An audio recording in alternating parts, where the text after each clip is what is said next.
Hi friends. நம்ம எல்லாருக்குமே ஒரு கவலை இருக்கும்.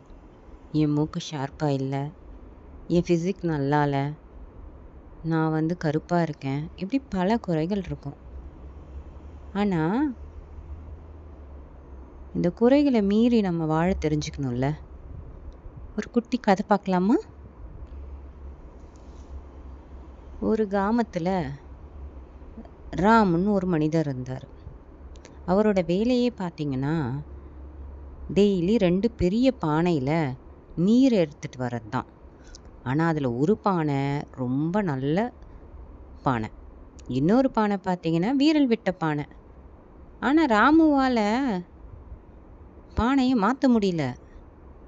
அவர் இந்த 2 பானையில் தான் டெய்லி நீர் எடுத்துகிட்டு போவார்.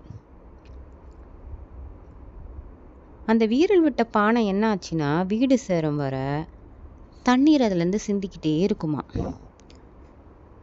சிந்தி அதனால் அந்த பானை ரொம்ப துக்கமாக இருக்கும். என்னால் பிரயோஜனமே இல்லை, நான் ரொம்ப பயனற்றவன், எனக்கு முழுமையாக உதவ முடியலை, ஏன்னா என் பானை விரிசல் விட்டு இருக்கு அப்படின்னு தங்குள்ளேயே ஒரு குற்ற உணர்வில் இருந்துச்சான். ஒரு நாள் என்னாச்சான், அந்த ராமு சிரிச்சாராம். பிளவுள்ள பானையே, நீ தான் என் பெருமை. நீ வழிய விட்ட நீர் என்னாச்சு தெரியுமா? வழி நெடுக பூக்களாக மலர்ந்துருக்கு. அந்த பூக்கள் எல்லாம் என் வீட்டை அலங்கரிச்சிட்டு இருக்கு. உன் குறைபாடு தான் என் வீட்டையே அழகா மாட்டிருக்கு அப்படின்னாராம். அப்பதான் அந்த வீரல் விட்ட பானைக்கு புரிஞ்சுதான், ஓ, நம்ம கிட்ட இருக்கிறது குறை இல்லை, அதுவே வலிமையாகவும் மாற்றலான்னு.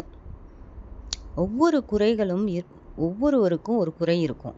ஆனால் அந்த குறையில் கூட ஒரு அர்த்தம், ஒரு பயன் இருக்குது. நம்மை குறைபாடு கொண்டவர் என்று எண்ணாமல் அந்த குறையிலேயே வலிமையை கண்டுபிடிக்க வேண்டும். நமது பயணம் தொடரும்.